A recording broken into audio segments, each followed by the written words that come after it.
पंजाब में 20 नवंबर को 4 सीटों के ऊपर उपचुनाव होने जा रहे हैं और 4 सीटों के ऊपर सभी की तरफ से, पार्टियों की तरफ से इस समय जोर आजमाइश पूरी जताई जा रही है कि इन 4 सीटों को अपने खेमे में लेकर आए। अगर बात की जाए भाजपा की, तो वो भाजपा अपना जो है इन 4 सीटों पर जीत हासिल कर एक बार फिर से वो पंजाब में अपना जो अस्तित्व है वो बनाना चाहती है। इस समय सबसे ज़्यादा जो एक्टिव नज़र आ रहे हैं भाजपा की तरफ से वो रवनीत बिट्टू नज़र आ रहे हैं। लगातार वो जहां सरकार को, कांग्रेस को अलग अलग मुद्दों पर घेरते नज़र आ रहे हैं, वहीं रवनीत सिंह बिट्टू ने एक बड़ा दावा ठोका है।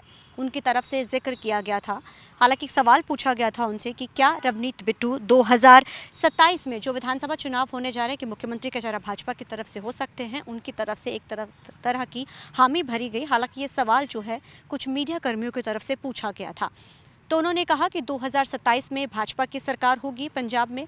मुख्यमंत्री चेहरे का जिक्र जैसे ही हुआ तो उनकी तरफ से हाँ निकलता है। हालांकि इसको सवाल का उनका जवाब था, लेकिन 2027 में मुख्यमंत्री के चेहरे का उन्होंने जिक्र ज़रूर किया और उन्होंने ये भी जिक्र किया कि 2027 में जो है भाजपा की सरकार पंजाब में बनती है, डबल इंजन की सरकार होगी, सेंटर में भाजपा की सरकार है। हर नीति, हर योजना का जो फ़ायदा है पंजाब के लोगों को होगा। चाहे किसानों की बात की जाए, सबसे ज़्यादा जो फ़ायदा होने वाला है वो किसानों को होगा। चाहे एमएसपी की बात की जाए, तमाम मुद्दों का उन्होंने जिक्र किया है। रवनीत बिट्टू अक्सर अपने सवाल और जवाबों को लेकर हमेशा ही सुर्खियों में बने रहते हैं। रवनीत बिट्टू का अगर थोड़ा सा जिक्र किया जाए तो 2000, हालांकि वो एक संपूर्ण राजनीतिक पार्टी से में ही राजनीतिक पार्टी में ही उनका परिवार में उनका जन्म हुआ था। उनके जो हैं दादा वो पंजाब के साबका मुख्यमंत्री रह चुके हैं। बेअंत सिंह के वो पोते हैं। उनके पिता की भी जो कार एक्सीडेंट में मौत हो गई थी उसके वो महज 11 साल के थे। राजनीति उनके खून में, क्योंकि बचपन से ही उन्होंने राजनीतिक परिवार में जन्म लिया, तो उस चीज़ को वो देखते ही वो बड़े हुए थे। ऐसे में उन्होंने अगर राजनीतिक सफ़र की बात की जाए तो 2007 में पहली बार वो राजनीति में एंटर करते हैं, जब उनकी मुलाकात राहुल गांधी से होती है। उनको कांग्रेस यूथ का चीफ बनाया जाता है। उसके बाद लंबे समय तक वो कांग्रेस में बने रहते हैं, लेकिन 2024 में जो लोकसभा चुनाव होते हैं उनकी तरफ से राजनीतिक जो सफ़र बदल के, पार्टी बदल के वो भाजपा में आते हैं।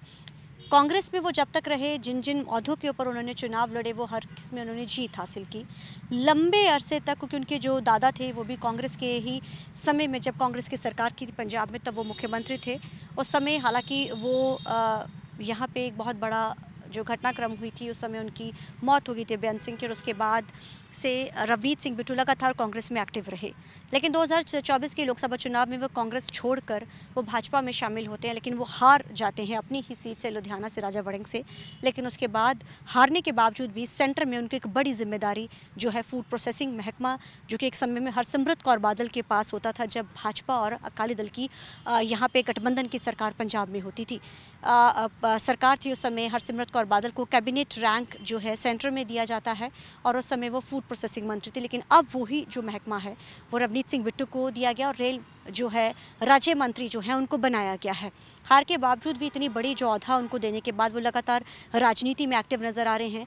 चाहे किसानों का मुद्दा हो, चाहे पंजाब में लिफ्टिंग का मुद्दा हो, या पंजाब में कई तरीके के जो मुद्दे हैं, हर मुद्दे पे पंजाब भाजपा प्रधान से ज़्यादा रवनीत सिंह बिट्टू जो हैं, जब से वो राज्य मंत्री बने हैं, एक्टिव नज़र आ रहे हैं। हर मुद्दे पे वोकल तरीके से वो बोलते हैं।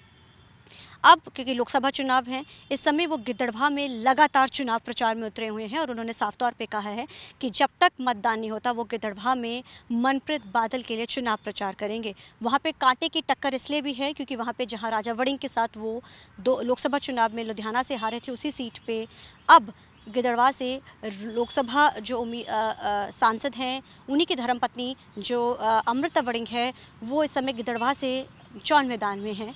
डिम्पी आम आदमी पार्टी की तरफ से है और बात की जाए भाजपा की, तो मनप्रीत बादल पे दाव जो है इस बार खेला गया है।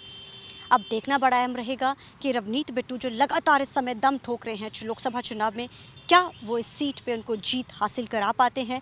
एक बड़ा भी अहम और साख की बात है, क्योंकि जिस तरीके से हार के बावजूद भी रवनीत सिंह बिट्टू को सेंटर में बड़ी जिम्मेदारी दी गई, बड़ा ओहदा दिया गया। अब ये 4 सीटों के ऊपर जो उपचुनाव है, इसके लिए बड़ी जिम्मेदारी है, क्योंकि भाजपा प्रधान रहते हुए सुनील जाखड़ अब बिल्कुल नज़र नहीं आ रहे हैं। कहा यह भी जा रहा है कि सुनील जाखड़ को जल्द हटाया जा सकता है, ये भी जो सूत्रों के हवाले से खबर आ रही है। अब रवनीत बिट्टू इस समय अहम चेहरा लोकसभा चुनाव के लिए बने हुए हैं। स्टार प्रचारक के रूप में भी उन्हीं को देखा जा रहा है। रहा है और उन्होंने खुद ये बात जो है कही है कि वो गिद्धड़वा सीट पर रहेंगे। इस समय गिद्धड़वा सीट बड़ी अहम है। अब ऐसे में देखना बड़ा अहम रहेगा कि जहां सेंटर में उनके पास एक बड़ी जिम्मेदारी है, 4 सीटों के ऊपर विधानसभा के उपचुनाव है, क्या रवनीत सिंह बिट्टू इन 4 सीटों में से भाजपा के खेमे में कितनी सीट ले जा पाते हैं। और जिस तरीके का उन्होंने दावा ठोका है 2027 में मुख्यमंत्री का सरकार बनाने का, इन 4 सीटों में कहीं ना कहीं ये चीज़ ज़रूर नज़र आएगी। क्या 2027 में भाजपा के लिए कितनी चीज़ें आगे राह खुलती हैं। कैमरामैन अलजिंदर के साथ चंडीगढ़ से TV9 के लिए अमनप्रीत कौर।